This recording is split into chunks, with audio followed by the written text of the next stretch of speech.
The brakes have just started squeaking on the Frontera.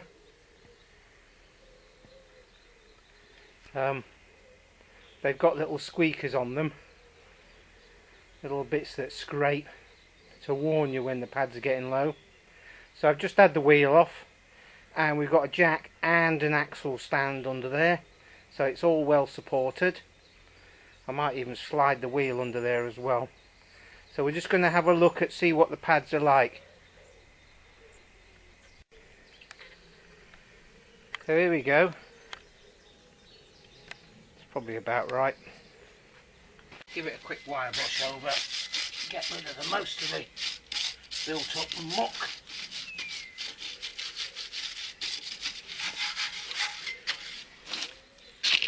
Can't really see. There's some hex bolts here, and they allow this slider to move about. So let's see if we can undo those. What do you reckon? 13? Yep.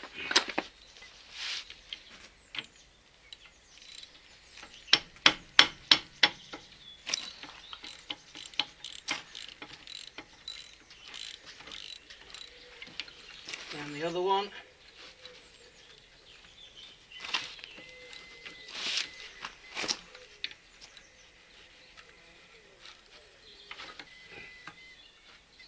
I don't want to grip. We'll need a hex socket for that.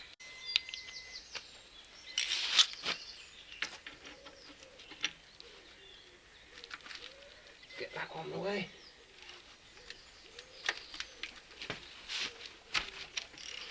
There we go. Hex is always best if you can use them.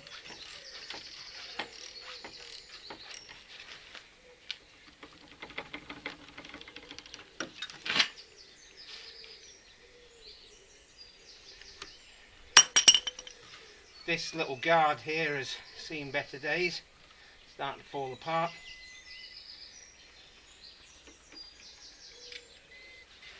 There's one of the sliders. It's reasonably greasy still. Right, where's that socket we were using? Here it is.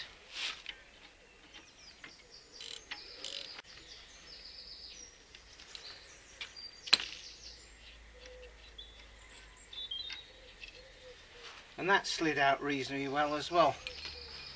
So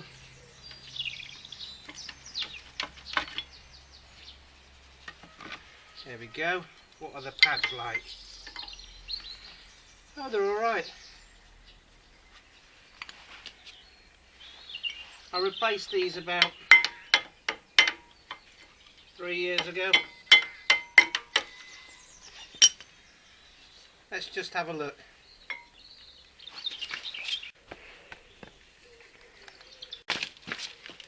See, there's a reasonable width of pad there, and that's the little scraper thing. It starts scraping when it gets level with there. I think it was worth taking these apart because that piston doesn't look ever so brilliant. I think we'll just put a bit of something in there to stop the rot and just clean it up, put her back together. It's past its MOT, so the brakes are obviously working well.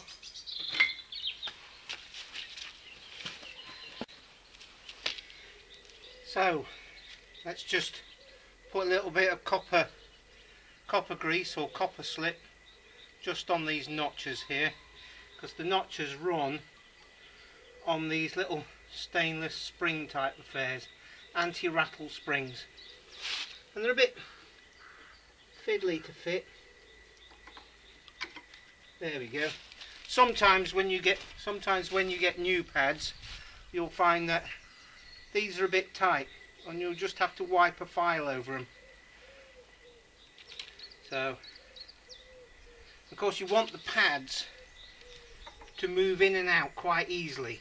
When the brake comes off, you want the brake to push the pad back very, very slightly. So you do want everything moving quite well. So it does make sense to have this lot apart from time to time. So that one goes in there, there. Now I've got a C-clamp here, and I'm just going to push the piston back in a bit. Perhaps there would be a good thing, just so that we can fit these easier.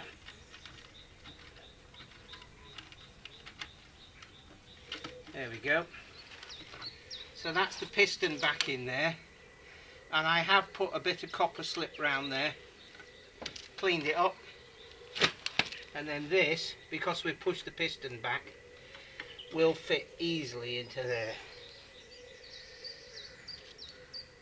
Here's the slider, bit of copper slip again, and on the threads, and it just got to be a little bit careful because there's a little rubber boot just in here, and you don't want to go damaging that. That's to allow everything to move whilst keeping the muck and the water out.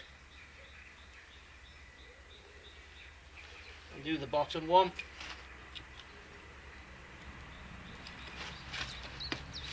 I'm going to stick my head in the way. The rubber boot was acting up.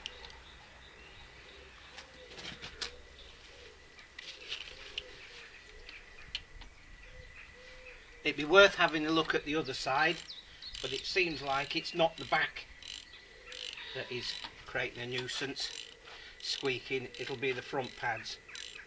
They were all changed at the front at the same time, but obviously the front pads work harder. And of course I go down tracks and through mud and what have you.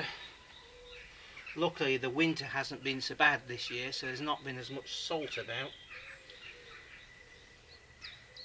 But as you can see, it all gets very mucky. Right, I've got the front wheel jacked up and an axle stand under there as well. So and we've undone the nuts, so the wheel off. This is a steel wheel, and of course it's a lot easier to get to the nuts. And steel wheels, although they're a bit heavier, more robust. So I like them.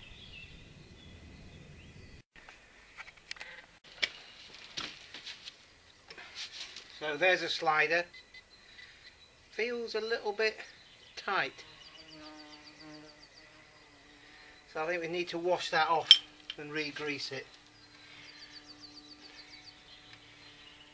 Bigger size nut on these, on the front ones. To give you an idea, it's probably 17mm, whereas the back ones were 13mm. Okay, so that's the slider bolts out. So hopefully, with a bit of, there we go, there's the carriage out. And let's have a look at the pads.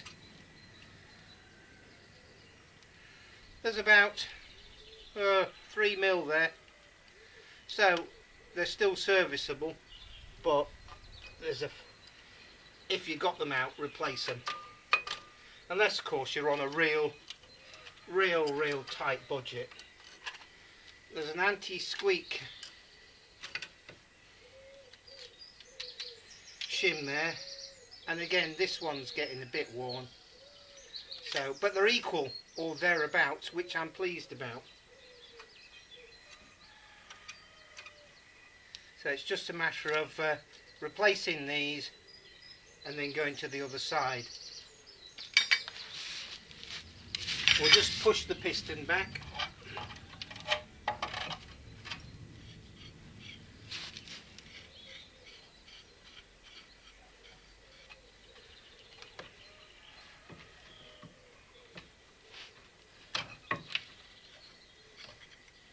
Get it right. You can't push it back too quick because all that hydraulic fluid's got to find its way back into the system.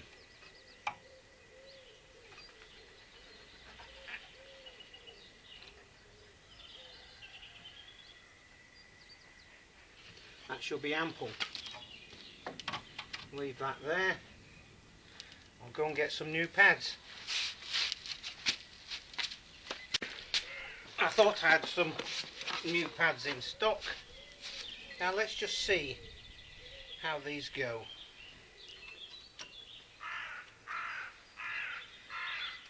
Yeah.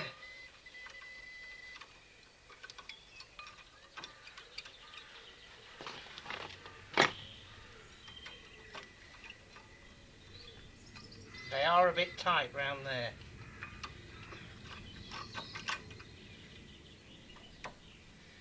Well, it just sort of fits. I think I'm just going to ease those out, just so that they'll fit a bit easier and slide a bit easier. You don't want these to be tight at all. They just don't look like it wants to behave. Yeah. See, that's quite tight in there, and you put that in there and it will push up and not allow the sliders to move back.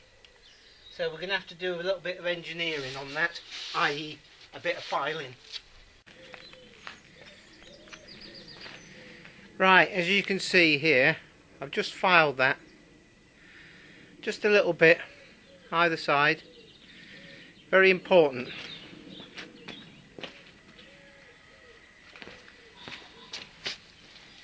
And as you notice, we pointed out the wear on these pads, which is a bit more in there, but I'm going to change them because we're here. The wear's very even. That's because I fitted these pads and I had to just ease these notches again. Why on earth they make them too tight, I don't know. Is it because it wears the brakes out quicker? Or am I just being cynical? Bit of copper slip on there.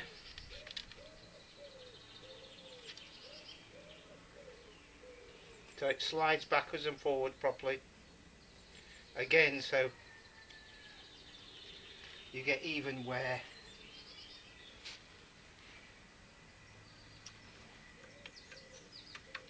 There we go. It's fitted nicely. Now the other one with the squeaker on.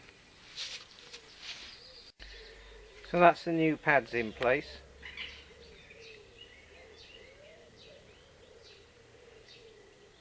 And we're just going to put the piston or the caliper back on with the sliders. Right, so I've cleaned these up. One of them's got flats on it, which should be interesting. Obviously it allows the lube to move around a bit better. So having cleaned them up, put some fresh copper grease on there. That's it. I've got to get the caliper in place first, and making sure that we don't damage these rubber boots, because they can get tucked in and create a nuisance.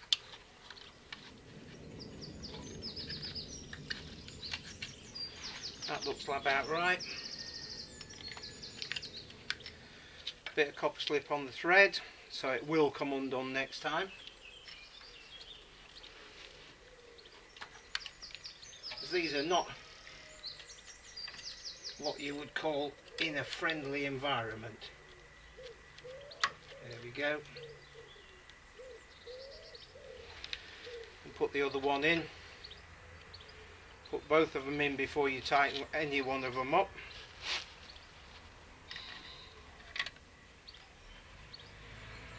And tighten them up.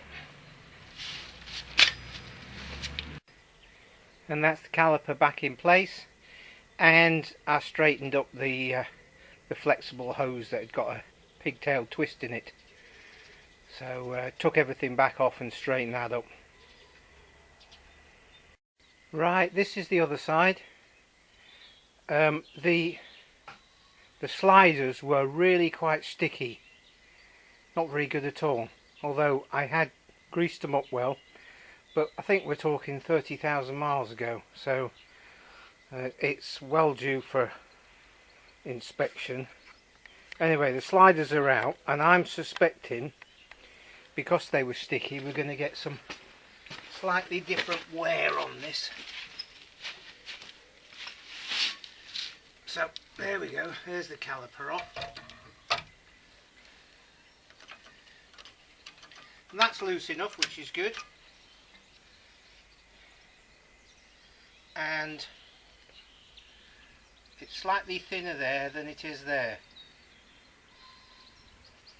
So one of these sliders has obviously been sticking more than the other. Let's have a look at the other side. Ah.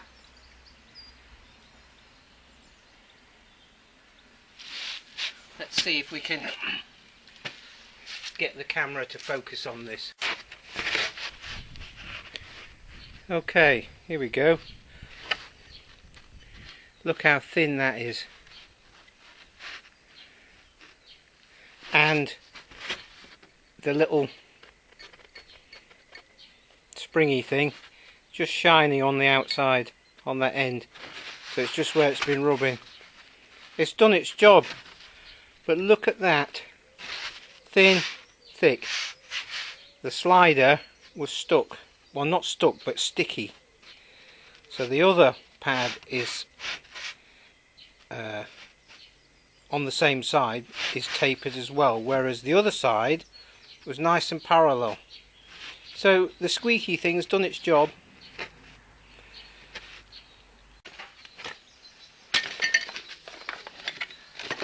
So now we've got to fit these pads again, because they're just tight, and that's a complete waste of time.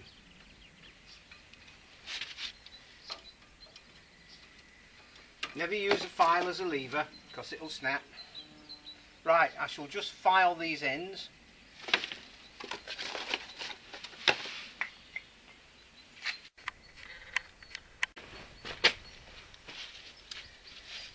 So these were really quite gooey and messy, and they're quite tight in there. So although this didn't seem like a good idea, I couldn't think of anything else. I put a little drizzle of oil in there, and then you can work these in and out. That still feels a bit sticky. I don't want this to get sticky again, because there's a bit more wear on this disc on this side. So we're going to have to work on this to make sure it doesn't seize up again. So I suspect, see, that just don't want to behave itself. Bit of oil in there. Might be the wrong thing to do, but I can't think of anything else to clean those out.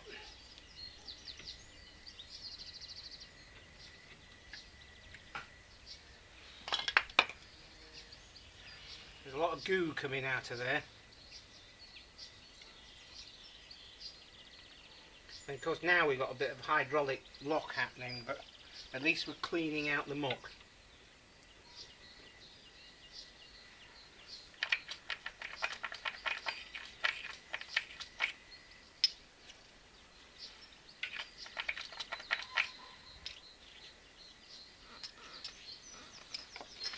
Okay, I'll just let that drain out.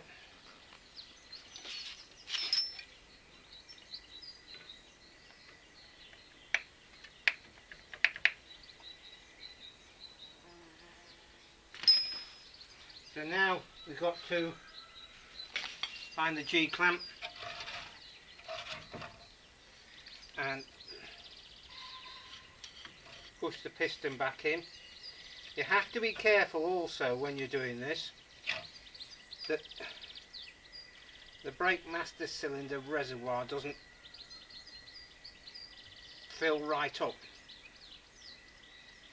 Obviously you're pushing fluid back into the reservoir, and maybe a few thousand miles ago you might have topped it up because it was getting a bit low. Well, that's where it's gone. I'm just going to put a bit of copper slip round this.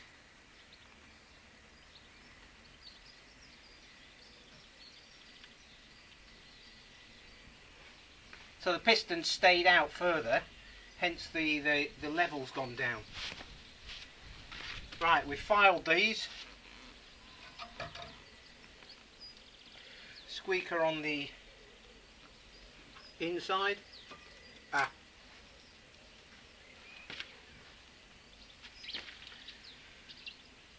Bit of lube.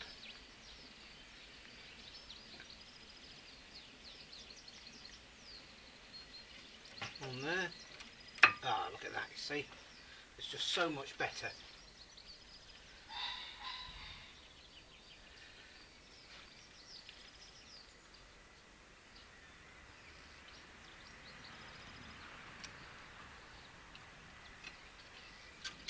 Yep. Okay. Unlike the last one, we'll get that the right way around.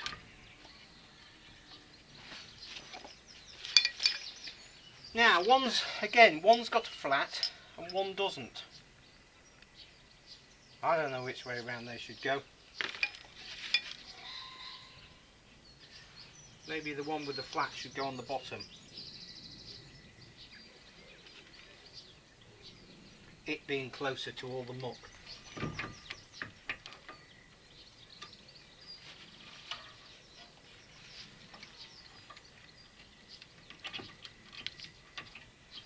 There we go. So hopefully this will all move a lot better now.